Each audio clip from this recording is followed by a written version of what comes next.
O Zamis City ug Zamis Occidental sa magtanaw kanato karon pinaagi sa Facebook page ug YouTube channel sa AONC. Kumusta may adlaw January 26, 2026.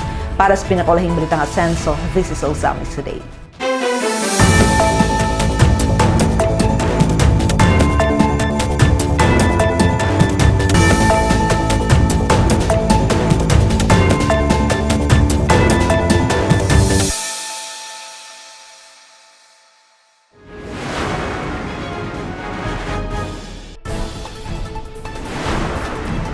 Misamis Occidental bukas sa kolaborasyon, oportunidad ug padayon nga pag-asenso. Dedikasyon ug lig-on nga tinguha sa kadaugan nagdala sa malampusong pagpahigayon sa One Asenso Misamis Occidental Qualifying Games 2026. Global ang pananaw, Korean investors nakita ang tourism power sa Misamis Occidental. Punong barangays, Poncardas ug Linsag gipadayag ang kalipay ug garbo sa pagpili sa Barangay Kugon ug di maluna isip venues sa malampusong One Asenso Misamis Occidental Qualifying Games.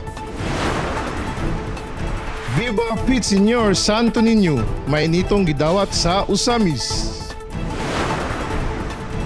Walay gasto, Asenso Usamis free hospitalization nakatabang sa kapin 23,000 nga beronon ni Tatay Ilito.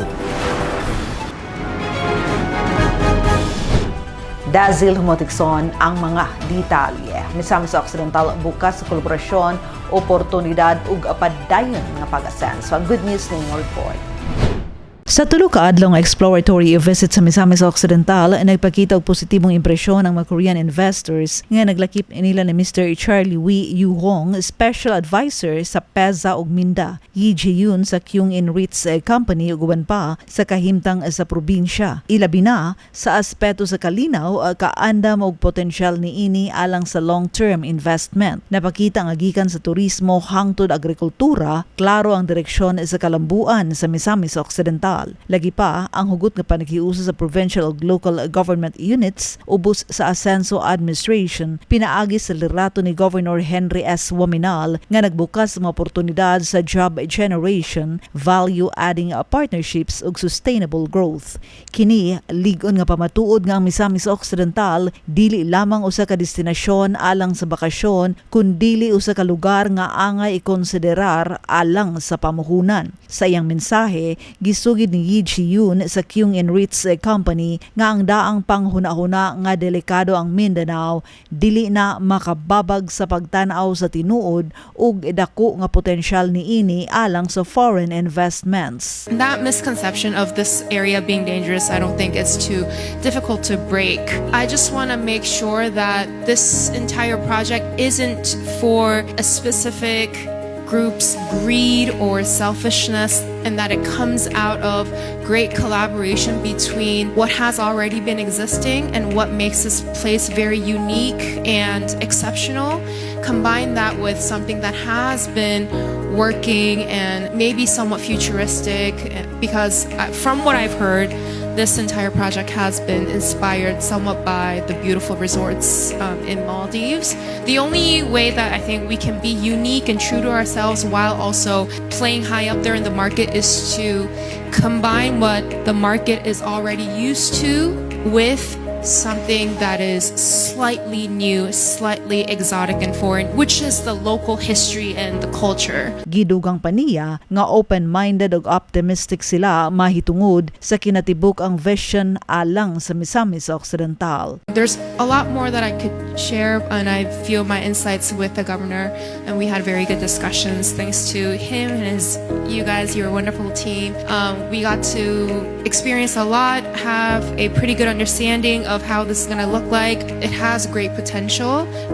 We would like to further on discover, the hidden potential that it has. And right now, we're just going to be very open-minded and be very optimistic about the whole entire vision. So thank you for your hospitality. We loved, today, everything that you guys showed us. Thank you very much. Sumala po sa Mr. Charlie Wee Yuhong, Special Advisor sa PEZA ug Minda, padayon ng nawagtang ang karaang imahe sa Mindanao kabahin sa kakulang sa seguridad. Ang nagkadaghan nga pamuhunan ug mga proyekto ilalim sa development programs nagpakita sa kalinaw, kaligon ug kaandam sa rehiyon alang sa padayon nga economic growth. Misamis Occidental also, our Minda area. Before and then always Mindanao in the very dangerous area. But now, all world and then people go and then investor and then invest and then now area. So build and then Mindanao. Not dangerous area. Now peace and then invest in the place. So my mind and also our dream to change the now Mindanao. Never dangerous place. The more best place, more best and then agenda and then project we making. Ang exploratory visit sa mga Korean investors nagpamatuod ngang Misamis Occidental uban sa pagpanguna ni Governor Henry S. Waminal usa ka probinsya nga bukas alang sa daghang oportunidad ug kolaborasyon ug andam na sa mas lapad nga pag-asenso alang sa kaayuhan sa katawhan ug sa tibuok Mindanao.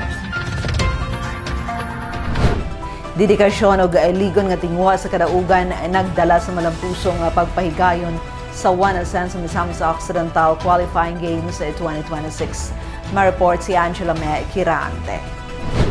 Paningkamot, determinasyon ug ligon nga tinguha sa kadaugan mao kini ang gipakita sa mga atleta sa duha ka adlaw nga 1 Ascenso Misamis Occidental Qualifying Games 2026 nga gipahigayon adlong Biyernes ug Sabado, Enero 23 hangtod 24 sa nagkalain-laing school venues sa Dakbayan sa Uzamis, Tangub ug Oroquieta. Diin nagkahiusa ang delegasyon sa mga atleta kauban ang ilang mga coaches gikan sa nagkadaiyang lungsod ug Dakbayan sa Misamis Occidental. Sa unang adlaw sa event, una nang mipakita og gilas ang mga players sa ilang nagkadaiyang dula o kategorya. Diin gipamatud-an nila ang ilang abilidad nga naghatag og makapadasig ug mabulukon nga pagsugod sa kompetisyon. Sa interview kang Mr. Peter Paul Edsel Filipino, ang Provincial Sports Program Officer sa Misamis Occidental, iyang gipadayag ang kahimtang og dagan sa unang adlaw sa mga dula. So far so good, may ang nahitabo sa atong mga dula karong adlaw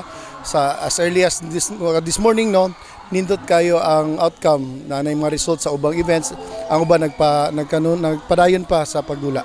Iyang gipasabot o gipaklaro usab ang pagpili sa mga players nga mamahimong ipadala aron mo compete sa regional meet o Northern Mindanao Regional Athletic Association kon NMRAA 2026. With regards to the selection sa players, especially sa team events, kung kinsay mo come up as champion, sila mo represent sa Misamis Occidental as 1 Ascenso Misamis Occidental nga team.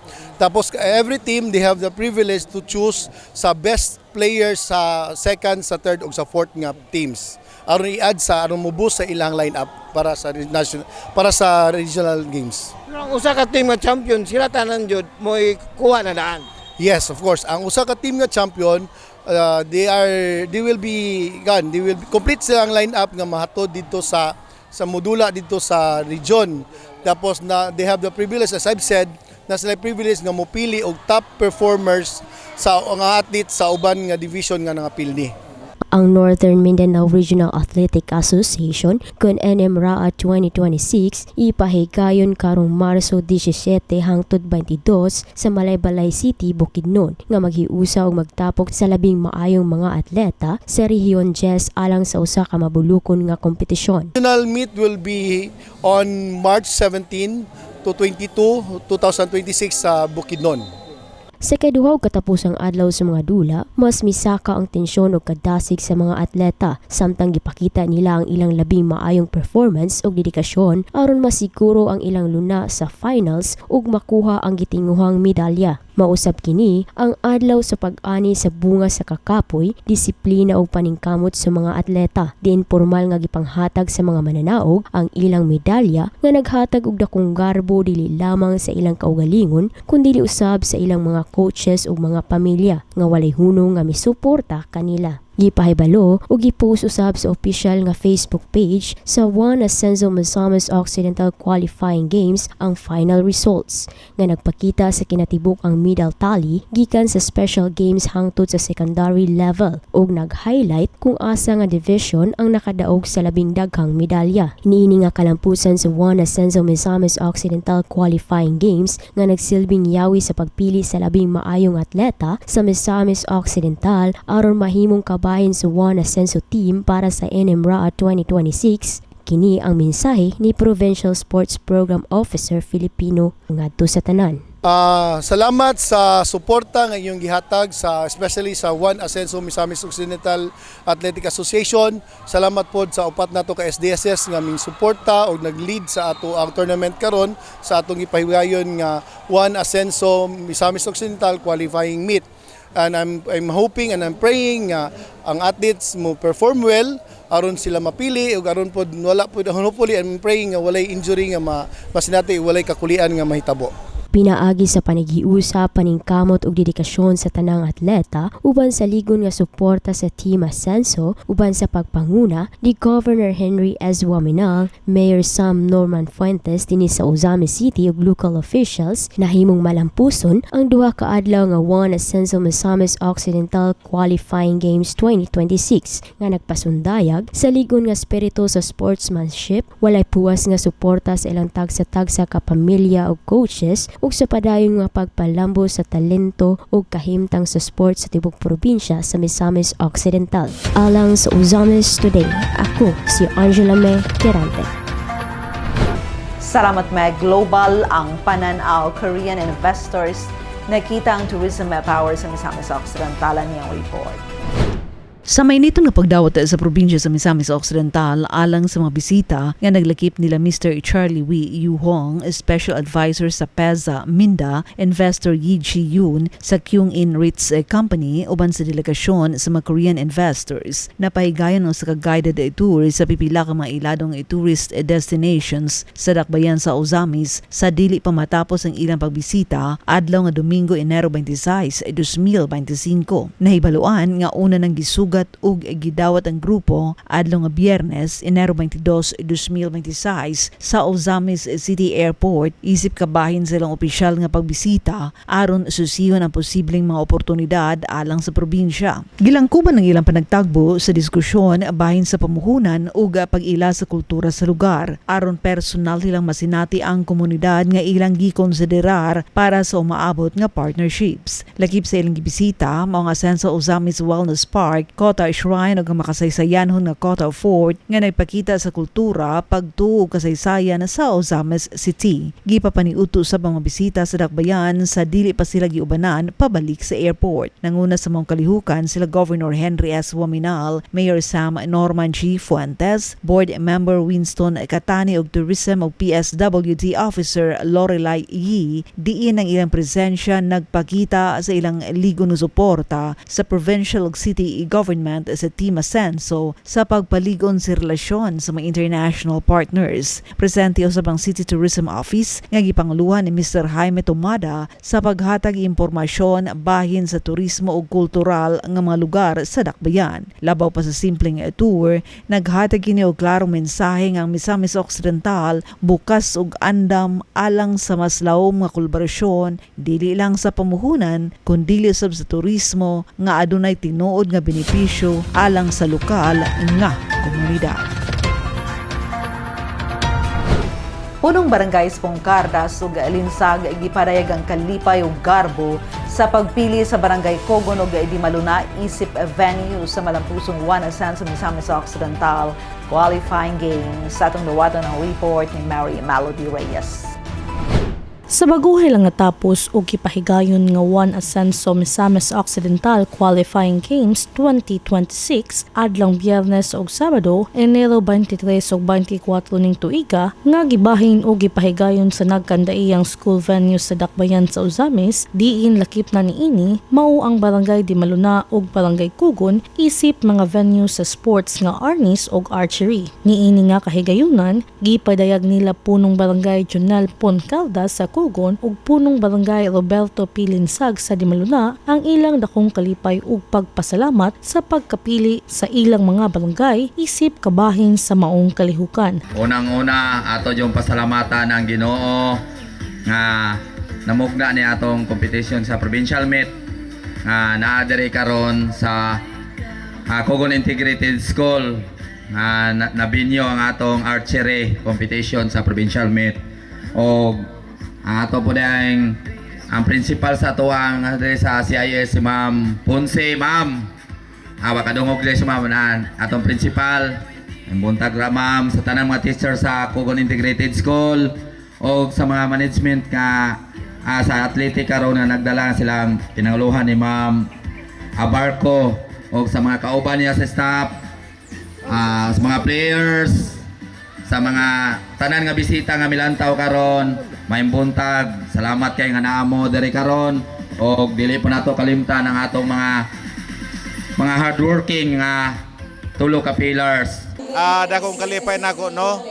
Dili lang among kalipay sa barangay, kundi kalipay po sa mga atleta sa whole Miss Ok, kalipay po sa mga teachers, DepEd, kaning mga judges.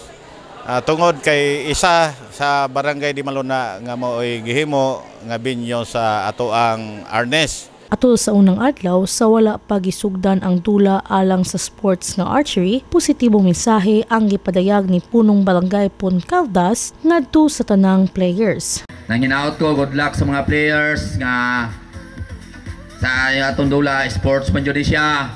Naay mudaog og naay mapildi mo na gitawag. Good luck sa inyo ha. Ipadayon niyo kanunay ang inyong yung talent inyo, skill sa sports archery. Nga nanginaot ko nga inyo jud ni siyang mahimong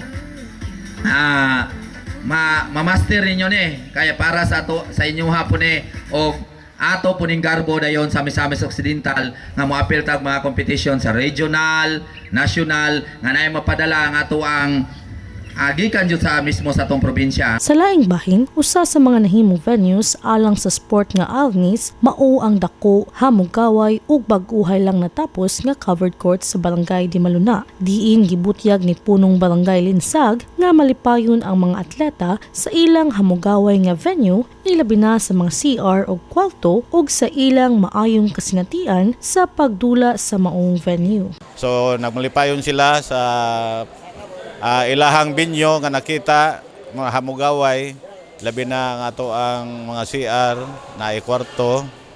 So okay kayo ang kuha nila dire. Niini, mapasalamaton nga gipadayag ni Kapitan Linsag ang iyang pagpasalamat sa suporta sa mga lideres sa probinsya sa Misamis Occidental nga mihatag og pagpasayon sa mga atleta ug pagpili sa ilang barangay isip usa sa mga venues sa qualifying games. Daghang salamat no sa suporta sa ato ang mga lideres sa probinsya nga gihatag yun sila og pasayon sa ato ang mga atleta nga isa ta nga napili nga barangay Dimaluna covered court nga mao'y nahimong binyo nining maong provincial meet karon. Ang malampusong Juan Ascenso Misamis Occidental Qualifying Games 2026 bunga sa dakong suporta sa lokal ug probinsyal nga kagamhanan pinanguluhan ni Governor Henry S. Ruminal ug Mayor Sam Norman G. Fuentes sa lokal nga kagamhanan sa Uzamis. Uban sa padayon nga suporta nila Congressman Segundo Sancho Fernando Ando F. Ruminal ug kung Ascenso at Attorney Henry N.D.F. Ruminal Jr. nga padayon sa pagtagana sa labing maayong pasilidad sa matag barangay nga karon malampusong naggamit alang sa susamang mga events nga naghatag kalbo usab sa matag barangay sa Dakbayan.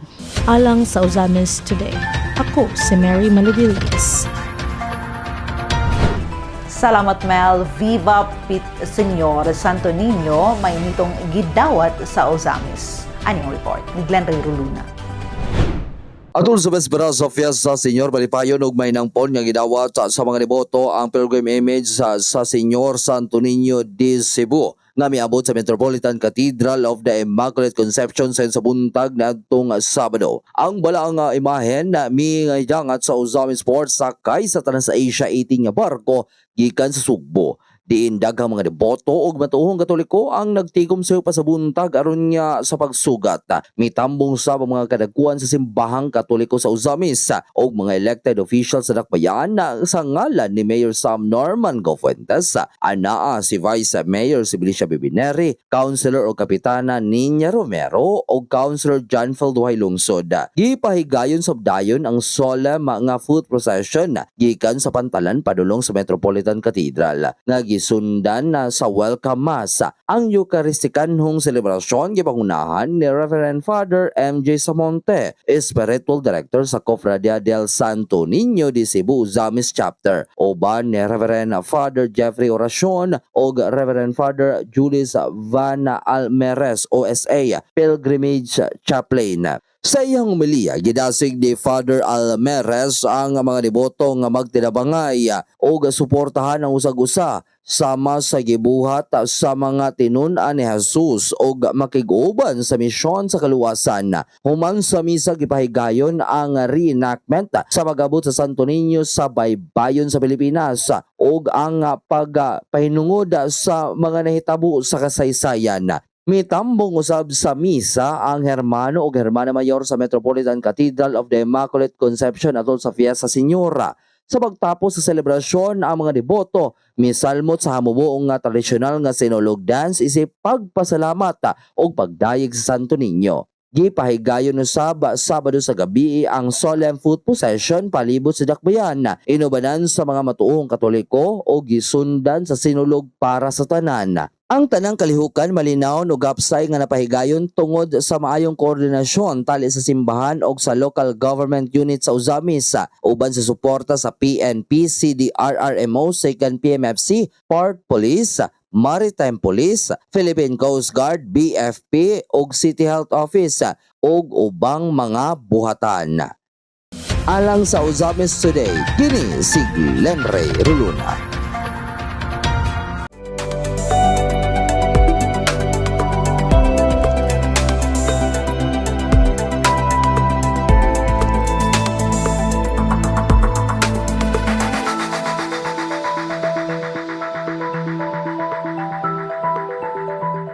Walay gasto asen sa Uzamis hospitalization nakatabang sa kapin 23,000 nga bayronon ni Tatay Elito.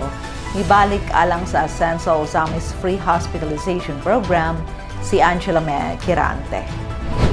Si Kim Jake Sicuvia, 31 anyos nga lumulupyo sa Barangay Stimson Abordo ning Dakbayan sa Uzamis, miduol sa opisina sa Asenso Uzamis Administration aron mangayo og medical assistance para sa iyang 69 anyos nga amahan nga si Tatay Elito Sicuvia nga na-admit sa hospital. Din sumala pa ni Jake tungod sa high blood ug ubos nga blood sugar nga posibleng mo resulta sa coma kung wala kini madali pagdala sa hospital. Ako dahil si Kim Jake B. Sicuvia, taga Stimson Abordo, Sami City.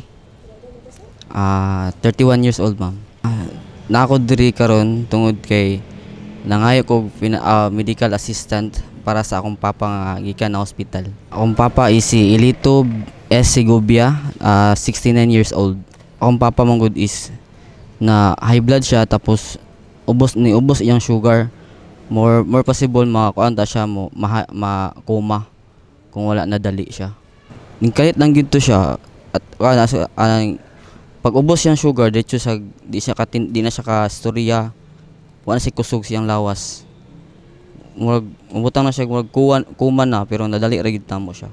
Sa sulod sa unong kaadlaw nga pagka-admit ni Tatay Elito sa Tobias Feliciano Faith General Hospital, mikabat ang ilang kinatibukang exist bill ngadto sa 23,528 pesos and 85 centavos. Tungod sa mga diagnosis ni ini sama sa chronic kidney disease kung CKD, severe anemia with transfusion, cholelithiasis, non-insulin-dependent diabetes mellitus type 2, ug hypertensive cardiovascular disease. Apan pinaagi sa nagpadayong programa sa Team Ascenso nga naghatag dakong kahupayan sa mga usumisnon sa medikal ug pinansyal nga kakulian, hingpit nga nabayaran og na zero balance ang kapin 23,000 nga exist bill ni Tatay Ilito. Pinaagi sa Ascenso Uzamis Free Hospitalization Program.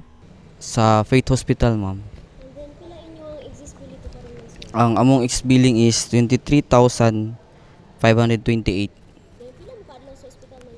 6 days mi sa hospital, ma'am. Daw yung salamat naman kay gisiro gid sa Team Ascenso among bill, ma'am.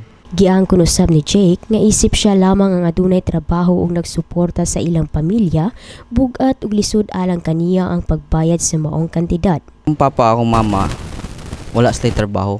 Akong mga igsoon is estudyante pa. So ako lang mo'y murag breadwinner sa ilaa. Nako sa na-adas ko sa isa ka sa company. Pero muna minimum lang ang sweldo, di gid nako makaya gid. Niini, emosyonal ang gibati ni Jake kaysa iyang unang higayon nga pagduol sa maong programa sa Team Ascenso nga matud pa niya taliwala sa ilang kalisod, hingpit nga na zero ang ilang balanse sa hospital. Usa ka higayon nga wala gayud niya damha. Busa, dako ang iyang pasalamat ilabi na kang Mayor Sam Norman G. Fuentes ug ingon man nila Governor Henry S. Waminal ug sa duha ka kongresista sa probinsya nga sila kong Segundo Sancho Fernando Ando F. Waminal ug kong Ascenso Attorney Henry N.D. F. Waminal Jr. Sa tinuod lang no kayakon ko nga emosyonal kay first time po nako nga ninduol aning Ascenso kay first time po na hospital papa. Daw og pasalamat kay tungod sa among kalisod nasiro gyud among existing balance. Di ko expect nga ngani mo nahitabo.